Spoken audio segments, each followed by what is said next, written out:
ప్రేక్షకులందరికీ నమస్కారం అండి. ఈ రోజు మనం ఏదైతే వంటగదికి సంబంధించిన గత ఎపిసోడ్ ఏదైతే చేశామో ఆ ఎపిసోడ్ కి సంబంధించిన పార్ట్ 2 అన్నమాట ఇది. సో ఈ పార్ట్ 2 లో మీకు ఏంటంటే ఇంకొక విషయం అనేది నేను చెప్తాను.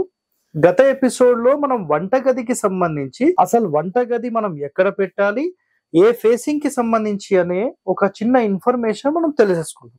Right, okay. ఇప్పుడు మనం డీటెయిలింగ్ లోకి వెళ్తే సార్ అసలు ఒక్కొక్క ఫేసింగ్ కి సంబంధించి ఈ కాలంలో గుర్తుపెట్టుకోండి, ఈ కాలంలో మనం ఎక్కడ పెడితే మనకు మన ఇంటికి వచ్చిన వాళ్ళతో గాని వాస్తు చూసి చెప్పే వాళ్ళతో గాని ఇబ్బందులు ఉండవు. అలాంటి ఒక మంచి పాయింట్ నేను మీకు చెప్తాను. సో చూడండి, మనం ఒకవేళ మీరు రోడ్ ఫేసింగ్ తూర్పు అనుకోండి, వచ్చిన వాళ్ళు మిమ్మల్ని డిస్టర్బ్ చేయకూడదు అంటే చాలా చాలా సింపుల్ గా మీరు ఆగ్నేయంలో పెట్టేసుకుంటారు, నో ప్రాబ్లం, రైట్.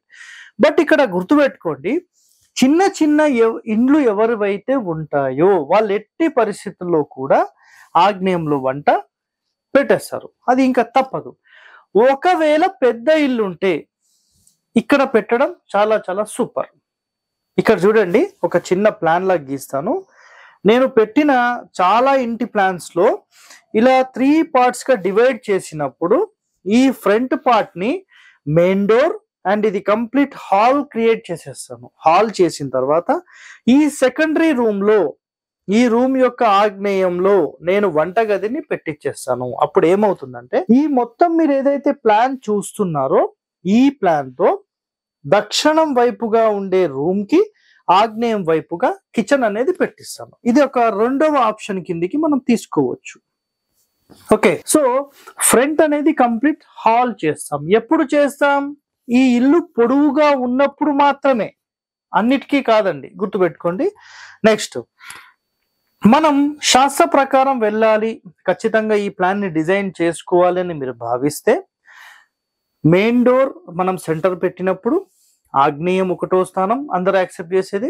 రెండో స్థానం పొడవుగా రూమ్స్ ఉంటాయి, అంటే ఇట్లా పొడవుగా ఉంటాయి, ఇదంతా హాల్ చేసుకొని గుడివాడలో నేను రఘుబాబు గారికి ఆల్రెడీ ప్లాన్ చేశాను. సో ఎంటర్ అవుతూనే కంప్లీట్ ఒక 25 ఫీట్ పెద్ద హాల్ వచ్చేస్తుంది. 25 ఫీట్ ఇంటూ ఆల్మోస్ట్ ఒక 15-16 ఫీట్ హాల్. అంటే నిజంగా ఒక ఎమ్మెల్యే గృహము, ఒక ఎంపీ గృహము, అంటే పెద్ద పెద్ద వాళ్ళ ఇంటికి మనం వెళ్తే ఎలాగైతే ఒక పెద్ద ఓపెన్ స్పేస్ ఉంటుందో ఆ విధంగా వాళ్ళకి డిజైన్ అనేది చేశాను. సో ఇక్కడ మీరు గమనిస్తే తూర్పు ఫేసింగ్ ఇంటికి మీరు కరెక్ట్ గా చేసుకోవాలి వంట అంటే వాయువ్యం is the first priority. Clear, గుర్తుపెట్టుకోండి. ఎందుకు అంటే మన ఇంటికి ఎవరైతే వస్తారో నేరుగా మన వంటగదిని చూడకుండా, మన వంటగదిలోని ఆడవాళ్లను చూడకుండా అక్కడ బాసాలను కడగడము, వంటకు సంబంధించిన సౌండ్లు, విజిల్ సౌండ్స్, ఏదో ఇక రుబ్బురోలో మిక్సీదో ఈ సౌండ్లన్నీ మనకు ఫ్రంట్ లో డిస్టర్బెన్స్ లేకుండా రేర్ సైడ్ ఇంటికి సంబంధించిన వెనక భాగంలో వంట చేయడం అనేది అన్నిటికంటే టాప్ ర్యాంక్డ్. ఇది ఒక్కటి మీరు మైండ్ లో పెట్టేసుకోండి, క్లియర్ కట్ గా చెప్పేస్తున్నాను. సో తూర్పు ఫేసింగ్ ఇంటికి వాయువ్యం ఈజ్ ద ఫస్ట్ బెస్ట్ అన్నమాట మీకు. అండ్ సెకండ్ బెస్ట్ వచ్చేసేసి ఇక్కడ మీరు తీసుకోవచ్చు దక్షిణంలోని ఆగ్నేయం, నెక్స్ట్ ఆగ్నేయం, అంతే, సింపుల్. ఇంకా దీనికి మించిన ఆప్షన్స్ లేవు, అంటే ఈ కాలంలోని మీకు అందుకని క్లియర్ గా చెప్పాను. నెక్స్ట్ అయితే తూర్పు ఫేసింగ్ అయిపోయింది, ఇప్పుడు దక్షిణం ఫేసింగ్ గురించి మాట్లాడదాం. సో దక్షిణం ఫేసింగ్ ఇంటికి ఎట్టి పరిస్థితుల్లో ఆగ్నేయంలో సాధారణంగా వంటగది తీసుకోకూడదు. ఇది ఒక్కటి మీరు మైండ్ లో పెట్టేసుకోండి. ఒకవేళ మాకు తప్పదు సార్ అంటే పూర్తి ఆగ్నేయంలో కాకుండా వంట గదిలోని ఈశాన్యం వైపుకి మీరు స్టవ్ ని జరపడానికి ప్రయత్నం చేయండి. ఇది రెండవ ఆప్షన్. సో దక్షిణం ఫేసింగ్ ఇంటికి అన్నిటికంటే టాప్ మోస్ట్ ప్రయారిటీ ఈ కాలం గురించి మాట్లాడితే వాయువ్యమే. సో తూర్పు ఫేసింగ్ ఇంటికి అండ్ దక్షిణం ఫేసింగ్ ఇంటికి ఈ రెండు గృహాలకు సంబంధించి మీకు వాయువ్యం ఇస్ ద ఫస్ట్ బెస్ట్ అన్నమాట. ఓకే, ఇంకా మనం డెప్త్ లోకి వెళ్తే దక్షిణం ఫేసింగ్ అయినా, తూర్పు ఫేసింగ్ అయినా, పడమరైనా, ఉత్తరమైనా అన్నిటికంటే ఫస్ట్ బెస్ట్ నార్త్ ఈస్ట్.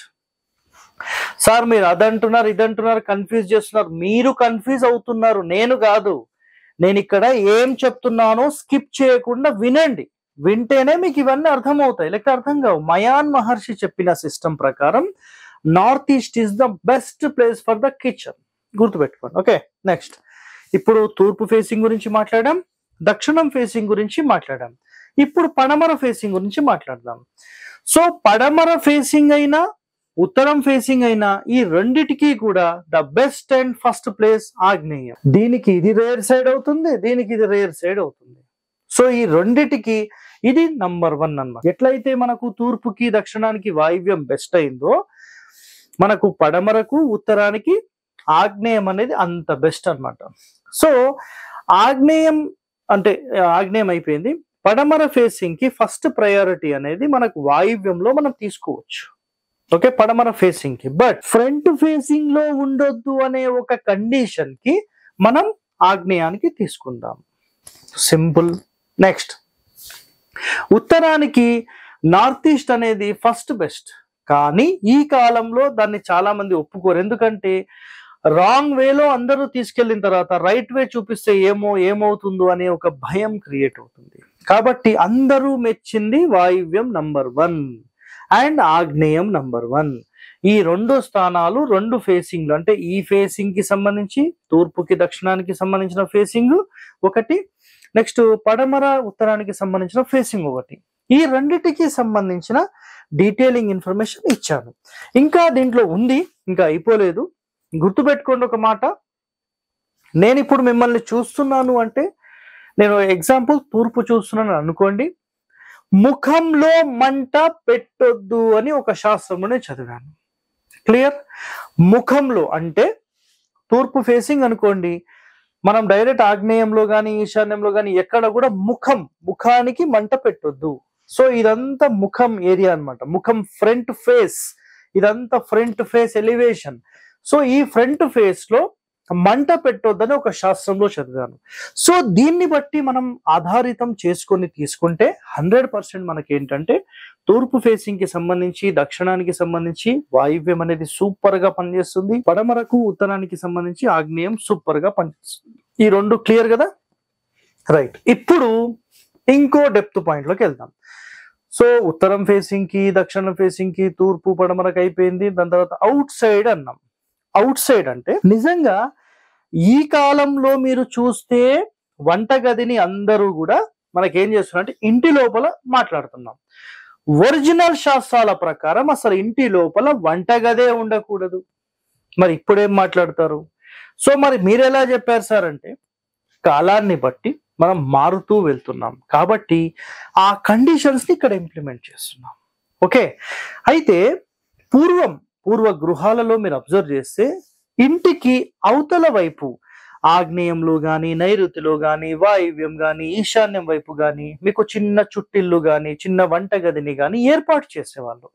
అక్కడే వంట చేసి అక్కడే భోజనం చేసుకొని అన్ని పనులన్నీ కంప్లీట్ చేసుకొని అప్పుడు ఇంటికి వచ్చి సేద తీరేవాళ్ళు ఆడవాళ్ళు అయితే. సో ఈ చుట్టిల్లు అనేది మీరు ఆగ్నేయమైన నైరుతైన వాయువ్యమైన ఈశాన్యమైన 100% పెట్టవచ్చు. బట్ ఇందులో కండిషన్స్ ఏముంటాయంటే పూర్తి మూలలు బ్లాక్ చేయకూడదు, చుట్టూ తిరగడానికి ఒక భాగం ఖచ్చితంగా ఉండాలి. సో ఈ కండిషన్స్ అన్ని చూసుకుంటే ఈ కాలంలో ఇది ఎవరు మాట్లాడలేరు. పెద్ద పెద్ద స్థలాలు ఉన్నాయా? ఇది 100% మనం చేస్తాం. సార్ మీరు ఎక్కడన్నా చేశారా? మనం ఏదైతే శంకరపల్లిలో మండువా హౌస్ అని చేసాం కదా, ఆ ఇంటికి వెనకాల వాయువ్య భాగంలో ఆల్రెడీ ఇక్కడ ఎస్టాబ్లిష్మెంట్ చేసేసాం. సో ఇది తూర్పు కదా, ఇక్కడ ఈ వాయువ్య భాగంలో ఆల్రెడీ ఎస్టాబ్లిష్మెంట్ చేసేసాం. ఎప్పుడు దాని యొక్క షార్ట్ వీడియో కూడా నేను ఎప్పుడో అప్లోడ్ చేశాను. సో ఇక్కడ ఇవన్నీ మాట్లాడాం కదా. ఈ చుట్టిల్లు ఇంకో రకంగా కూడా మీకు పనిచేస్తుంది. అదేంటంటే ఒకవేళ మీకు రోడ్ పోర్ట్ ఉంది, ఇంటి అవతల అంటే కాంపౌండ్ అవతల ఒక చుట్టిల్లు లాగా మీరు కట్టుకోవచ్చు. ఇది చాలా చాలా సూపర్. ఇది నేను ఎక్కడ అబ్జర్వ్ చేశానంటే, ఎప్పుడైనా ఎవరైనా అజ్జారంలోకి వెళ్తే బిఎస్ఎం ఫౌండరీస్, నేను ఆల్రెడీ ఒక ఎపిసోడ్ చేశాను కంచు పాత్రలకు సంబంధించిన ఎపిసోడ్. వాళ్ళ ఇంటికి దక్షిణం వైపుగా ఒక వీధి వస్తుంది, అక్కడ ఎవరో వచ్చి ఈ చుట్టిల్లు లాగా పెట్టి వెళ్ళారు. రౌండ్ గా పెట్టి పైన ఇట్లా సువ్వగా పెట్టేస్తారు. అంటే ఈ రోడ్ పోర్ట్ వచ్చి దీనికి తగిలినప్పుడు దీని యొక్క టోటల్ ఎనర్జీస్ ఎవరివైతే ఆ కంటి నుంచి వచ్చే ఎనర్జీస్ ఉంటాయో ఆటోమేటిక్ గా పైకి వెళ్ళిపోతాయి. సో పిరమిడ్ మోడల్లో దీన్ని సెటప్ చేశారు. సో ఈ రోజు ఈ వంటగది ఎక్కడ పెట్టాలనే పార్ట్ 2 ఎపిసోడ్ లో టోటల్ డీటెయిలింగ్ ఇన్ఫర్మేషన్ నేను చెప్పాను. ఇంకా ఎవరికైనా ఈ వాస్తుకు సంబంధించిన పుస్తకాలు మీరు కావాలని భావిస్తే మీరు 100% దేవుళ్ళు.com ని వెబ్సైట్ లో మీరు పర్చేస్ చేయండి, చదువుకోండి. ఇంకా డెప్త్ నాలెడ్జ్ మేము నేర్చుకుంటాం. వాస్తులో మేము కూడా పరిశోధన మీలాగా చేయాలనుకుంటున్నాం సార్ అంటే మీరందరూ వెల్కమ్ అండి. సో 100% మీరు రావచ్చు. ఎలాంటి ఫీజు అనేది మేము తీసుకోబడదు. వాస్తు కోర్స్ లాగా చెప్తే మేము ఫీజు తీసుకుంటాం. మీరు వచ్చి పరిశోధన చేస్తాం, మీతో తిరుగుతాం, మీతో ట్రావెల్ చేస్తాం, ఒక 2, 3, 4 సంవత్సరాలు ఉంటాము అని భావిస్తే మీ నుంచి రూపాయి తీసుకోబడదు. మీ ఫుడ్, మీ రూమ్ మీకు మీరు చూసుకోవాలి.